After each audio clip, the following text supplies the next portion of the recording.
Un jour, j'ai reçu un appel d'une femme inquiète au sujet de ses enfants. Il s'agissait de jumeaux, un garçon et une fille, que nous appellerons Benoît et Christelle. Adolescents à l'époque, ils étaient en conflit permanent.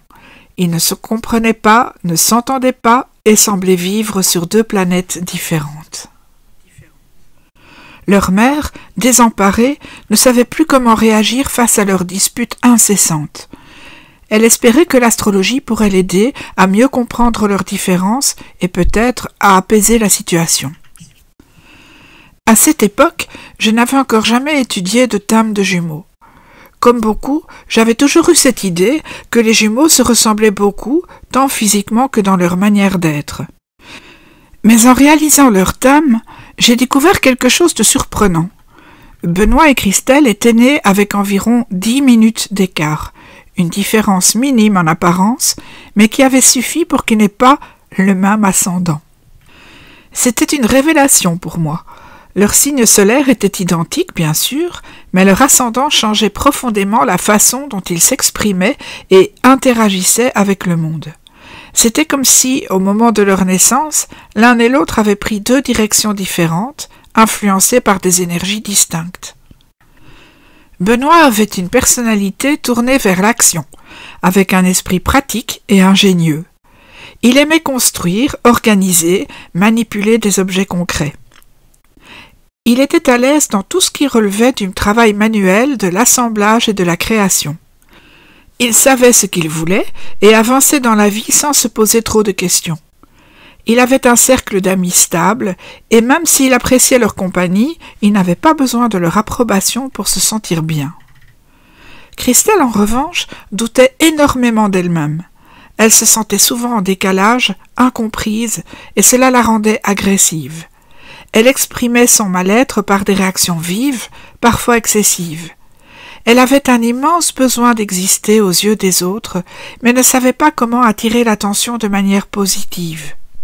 Pourtant, sous cette carapace se cachait une grande sensibilité et un cœur généreux.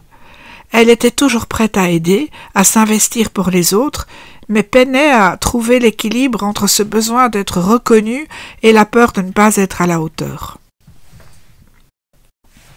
Leur maman était particulièrement inquiète pour l'avenir.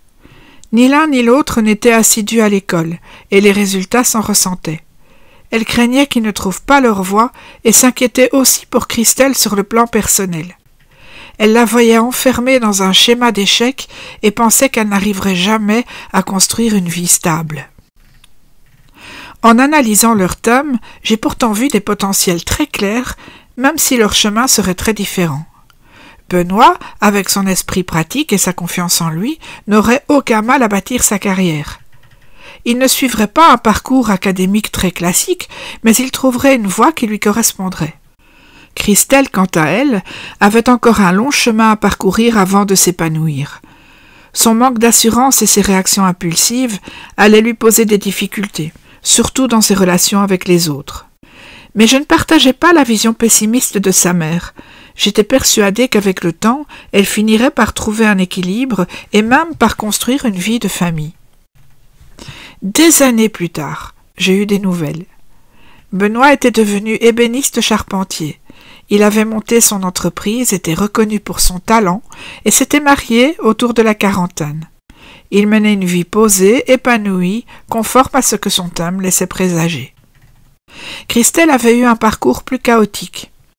Longtemps en difficulté, elle avait multiplié les expériences sans trouver sa place jusqu'au jour où elle avait intégré la Poste comme factrice.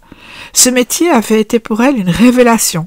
Le contact humain, le mouvement, le sentiment d'être utile, tout cela lui convenait parfaitement. Elle avait fini par s'épanouir dans cette fonction et contrairement aux craintes de sa maman, elle s'était mariée. Elle était même devenue maman de jumeaux. Quand j'ai appris cela, j'ai souri. Je ne sais pas si ces enfants ont des ascendants différents comme leur mère et son frère, mais cette histoire m'a confirmé une chose. Être jumeau ne signifie pas forcément suivre les mêmes chemins. L'astrologie ne détermine pas un destin, mais elle éclaire les forces et les faiblesses de chacun. Elle permet de mieux comprendre comment évoluer à son rythme avec ses propres défis. Et surtout, au-delà de tout cela, elle montre que rien n'est figé.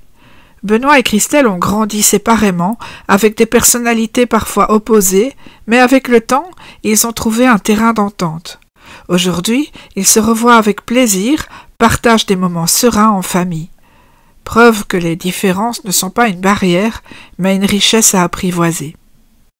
À très bientôt pour un prochain épisode.